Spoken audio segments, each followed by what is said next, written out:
With the situation continuing to deteriorate for women in Afghanistan and Iran, questions are being asked as what the international community can do to place pressure on the regimes of both nations.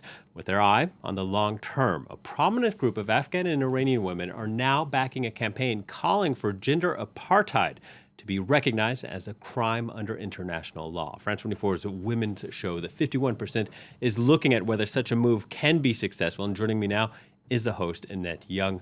Hello to you, Annette. First of all, I guess, explain the term. What is gender apartheid? Well, I think we're all familiar with the word apartheid to begin with, and that's, of course, given the experience back in the 70s, 80s and into the 90s with South Africa. Now, the word apartheid comes from the Afrikaans word apart and was first used to describe the treatment of black people living within South Africa under a minority rule from 1948 to the early 1990s. So while there is a crime of apartheid in international law, it only applies to racial groups, not to gender.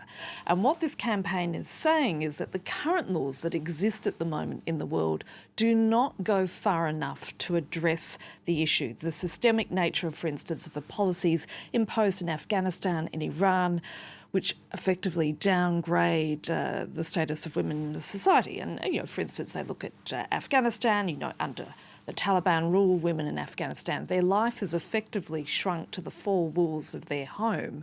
Very few of them are allowed to work outside of their house. They're banned from education. They're banned from NGOs. They're banned from working for the government, from travelling long distances without a guardian. They have a very, very strict dress code.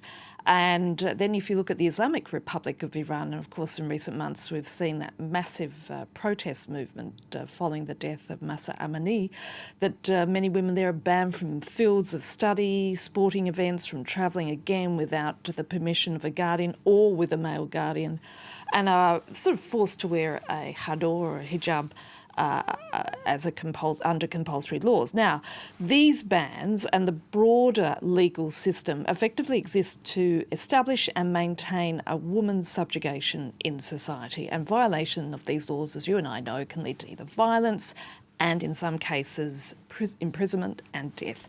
So what is interesting about this versus South Africa is we're talking about 51% of the population. We're not talking about a small minority of people. And so what is also interesting with this campaign is the authors of these letters are saying they're not being discriminatory against Muslim religion as such or seeking to impose Western cultural values. They're just wanting to address systemic issues when it comes to subjugating women that have no place in any society, regardless of religion. Yeah, and so much of what you're talking about is factual. We've documented this. We know it exists. But in terms of getting something to be done, talk to us about the campaigning efforts to actually make gender apartheid become an international crime. Well, this is part of it. And it's for people like yourself and myself to start talking about the phrase. Because to be perfectly frank, until I read a piece from one of the lawyers who are campaigning on behalf of these women, it never crossed my mind. And when you do read it, you think, of course. Yes, yeah. That's what it is. I mean, that is what's happening. A government is subjugating 51% of the population. So the authors of this open letter are arguing that the legal definition of apartheid as a crime against humanity, adopted by the UN back in 1973 and supported by the Rome Statute, cannot be currently interpreted to use when it comes to gender discrimination. And as a result, a number of very prominent women, including the Nobel Peace Laureate Shirin Ebadi, the first female deputy speaker of Afghanistan, Fawzia Koofi, and a number of others have come forward to sign this letter. They're seeking to look at making connections within the political community, getting supports from governments, state actors, NGOs, prominent individuals, and also eventually the United Nations, so that some movement can be made. But of course, the problem about all of this is going to take a very long time. I mean, it's not going to happen in the next year or so. You're probably looking at a 5 to 10 year period, if that. It could be even longer. So, of course, the big question is what happens to those women in Iran and Afghanistan in the meantime, and that's something, obviously, that we need to be constantly aware of. Yeah, and this effort specifically geared to women in Iran and Afghanistan, but it could be applied to other parts of the world. Absolutely. And I asked my guest, one of the lawyers working on this campaign, Dr. Evelina Ohab, exactly that question, and this is what she had to tell us.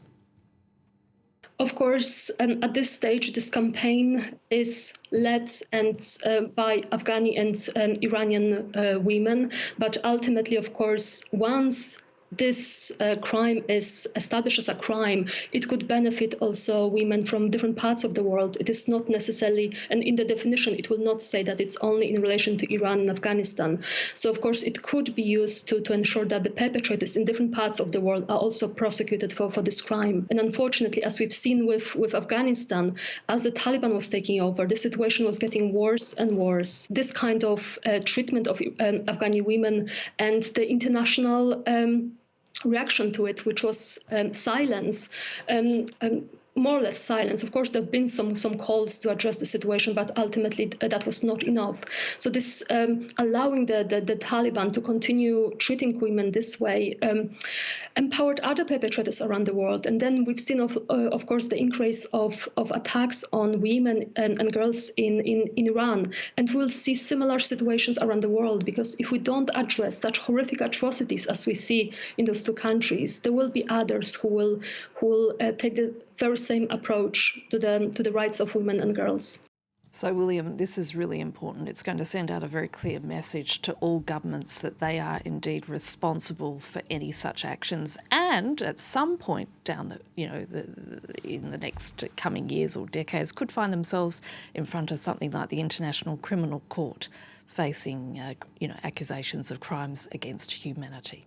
All right, Annette, thank you very much. A very important topic that hopefully we can see some progress on. Annette Young speaking to us, and you can watch her show 51% on France 24 at 4:45 p.m. today, Paris time. That's 14:45 GMT, and it will also be posted online shortly afterwards.